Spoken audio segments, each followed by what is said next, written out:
President Cyril Ramaphosa enraged opposition when he refused to answer questions about the robbery at his Phala Phala farm in Limpopo. He cited an investigation by law enforcement agencies as the reason for not providing details of the robbery. Well, for further analysis on this, we're joined by political analyst Charles Matseke. Mr. Matseke, good morning and thank you very much for your time. You know, one almost doesn't know where to start with everything that happened in Parliament, but perhaps we'll start at the end this time around, where the DA was pleading with colleagues to carefully consider the decision to shelve a live question to another date, saying it would set a wrong precedent where ministers could do the same. What did you make of that statement?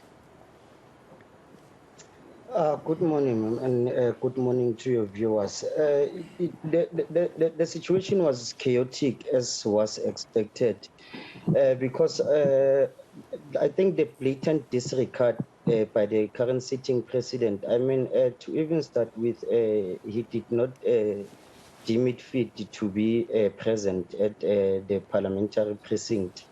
And also his outright disregard of the opposition's request for him to answer questions on the Phala Phala farm saga, I think that put him like in arm's way.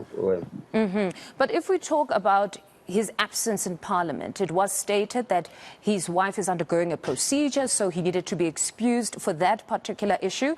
But beyond that, it's still a matter that's going to be discussed as to whether all parliamentarians post-COVID now can be fully in the House together in one sitting. So that, to a certain extent, was handled in as much as the EFF took exception to it, saying it's perhaps time that everybody congregates in one room. But if we go to the president's response, which, according to parliamentarians from several parties, failed to meet the standards of an answer. I know with Mondli Ngungubele, he came to the president's defense saying that Parliament was not high school, where students would be provided a memo which they can compare answers given to. He said that an answer is when somebody responds to what you have stated, and the bare minimum that you're entitled to is just a mere response. What did you make of his particular answer? Well, his answer, given that we are talking about a cadre here who has been preaching about accountability and transparency in the Republic, I think for him to refuse answering questions that had been sent to him even 14 days ago, I think that shows like his lack of willingness to answer questions pertaining to this type of saga. And lest we forget that this is the same cadre that said during the 2021 ANC celebrations that if he had to be embroiled in a scandal, he would step aside or resign. So now I think the onus is on him now to take up responsibility and account for what has happened thus far. Looking at the landscape today, just as we wake up, what do you think is the perception around what we saw yesterday in Parliament? Well, people are generally not happy with the current sitting president. I mean, there's zero social cohesion in the country. There's zero social cohesion in the ANC as the ruling political party, and generally for the president to refuse answering these questions, I mean, it's further plunging people into speculations about what he's hiding and the depth of whatever information that he's trying to conceal.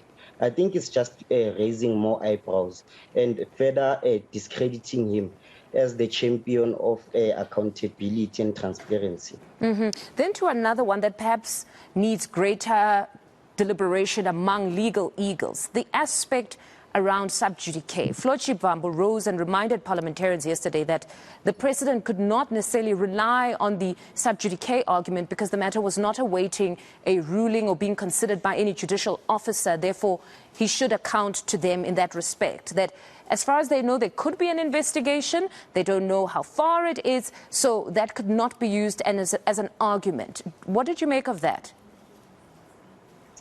Well, for as far as we know, we don't even know if there's a docket or there's a case opened against this. And also, I think for him to want to use the sub judice argument was just dodging the questions.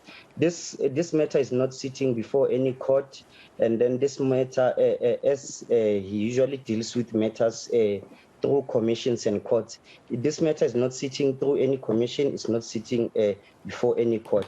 So therefore, the debate around if this matter should be resolved as sub judice or not, I think it's totally defunct.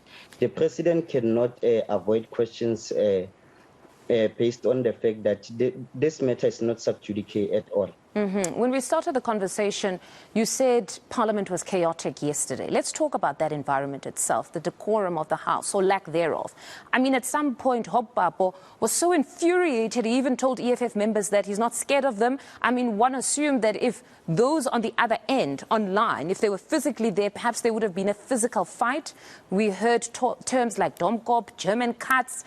Should South Africans honestly expect that this is part and parcel of the process to holding the executive to account, where the ends justify the means? Is this what maybe South Africans must accept, though, insofar as the conduct of parliamentarians is concerned? I think what South Africans should accept more than the conduct is the fact that in order for someone to rise to the highest office within the ANC, they have to be equally corrupt. President Cyril Ramaphosa is just as corrupt as the former President Jacob Zuma was. I mean, if he was not that corrupt, I mean, he wouldn't have been popular within the branches. He wouldn't have made it to the presidency. So I think it's sort of like a curriculum vitae, like but we can't say that. To rise up. But can we honestly say that every ANC member is corrupt and that they rise within the ranks because of corruption? I mean, can we really, really say that if we had to produce proof for that, it's the truth? I mean, perhaps it could be found to be the truth with any leader of any political party. But at this point, insofar as the decorum of the House is concerned, are you saying that maybe South Africans should accept that? Because it could have easily led to them fighting each other.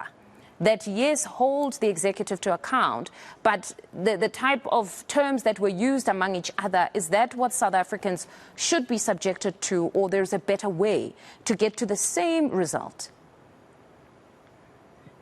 We won't see any better way anytime soon because of like the whole country, the ANC is in a state of disarray. The country is being implemented into chaos. And also, I think for the manner in which issues are being dealt with, or the manner in which issues are being raised in Parliament, and the fact that most members of opposition parties feel that the Speaker is protecting the President, I think this will be like the norm, like going forward. But I think after the 2024 elections, we'll see maybe some changes, but until then, I think this will be the reality that will be subjected to. All right. Thank you very much for your insights there. To this story.